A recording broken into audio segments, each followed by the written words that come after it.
जहां तक बीबीसी की डॉक्यूमेंट्री का सवाल है, इससे सपोर्ट करने वाली कांग्रेस भी मुश्किल में है। उन्हें आरिफ मोहम्मद खान की बात तो नहीं समझ में आएगी, लेकिन आज कांग्रेस को अपनी पार्टी के नेता अनिल एंटनी की बात सुननी पड़ी। केरल में अनिल एंटनी कांग्रेस के सीनियर मोस्ट लीडर्स में से एक हैं। एक एंटनी उनके बेटे हैं, लेकिन आज उन्होंने कांग्रेस से इस्तीफा दे दिया। अनिल एंटनी बीबीसी की डॉक्यूमेंट्री पर कांग्रेस के रवैये से नाराज हो गए थे।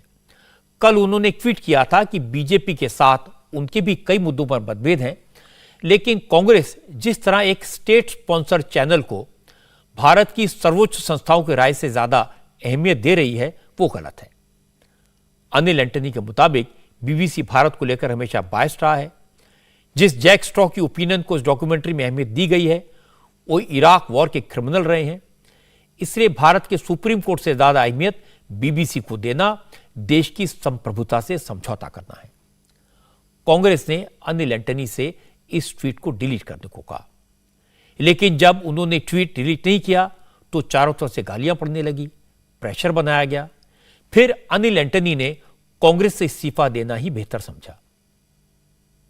I do oppose the BJP also in many things. I have been opposing it all through my life.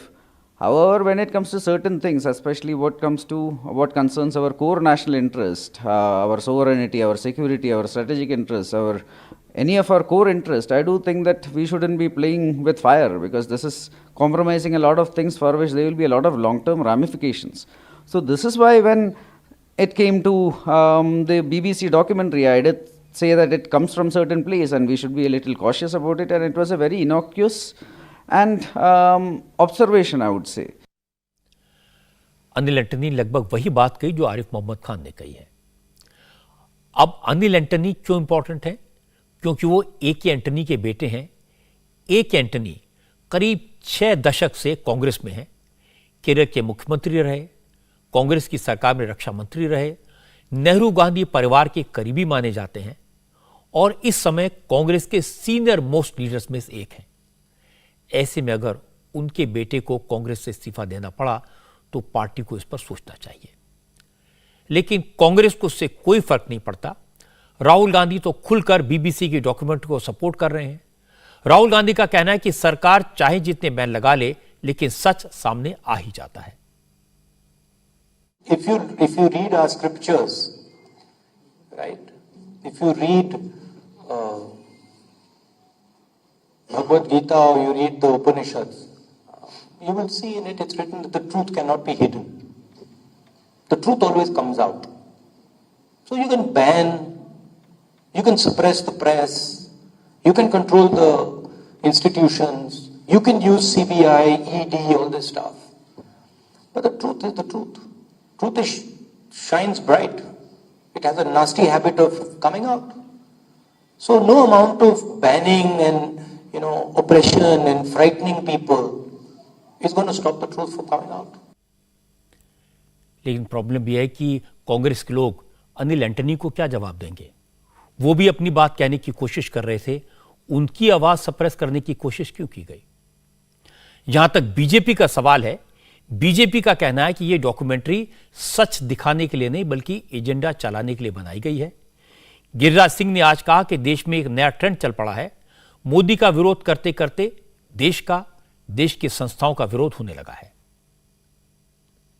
देश में एक नई संस्कृति पैदा हुई है कि मोदी को गाली देते देते टुकड़े टुकड़े गैंग देश के सामर्थ्य पर भी गाली देने लगते हैं, देश के शौर्य पर भी गाली देने लगते हैं, और इसीलिए हर चीज में मोदी को गाली देना टुकड़े टुकड़े गैंग का एक नया अभियान चला है।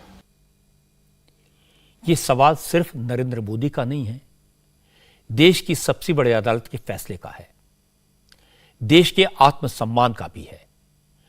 घटना 20 साल पहले की है। डॉक्यूमेंट्री बनाने वाले बीबीसी के लोग हैं, देश के बाहर के लोग हैं। यह मामला निचली अदालत से लेकर सुप्रीम कोर्ट तक सुना जा चुका है।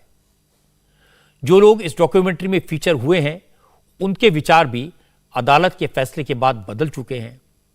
जमाना बदल गया, मामला खत्म हो गया, लेकिन जो लोग सच देखना नहीं चाहते, सच सुनना नहीं चाहते, सुप्रीम कोर्ट की बात पर भरोसा नहीं करना चाहते, उनका कोई कुछ नहीं कर सकता।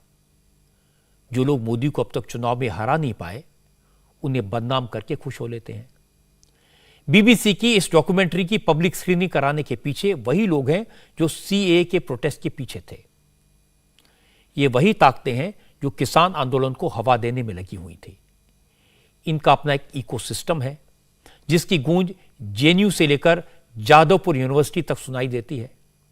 बाहर के मुल्कों में भी इन्हें सपोर्ट करने वाले बहुत सारे लोग हैं। इसीलिए इस पूरे विवाद की टाइमिंग पर ध्यान देना जरूरी है। भारत को G20 की अध्यक्षता मिली है, रिपब्लिक डे का मौका है, इजिप्ट के प्रेसिडेंट दिल्ली में है, इसलिए इस तरह की डॉक्यूमेंट्री के नाम पर प्रोटेस्ट और हंगामा प्लान किया गया। लेकिन ये तो शुरुआत है, पिक्चर अभी बाकी है। इंडिया टीवी हर वक्त हर जगह डाउनलोड करने के लिए सर्च करें India TV news Google play store या ऐप स्टोर पर।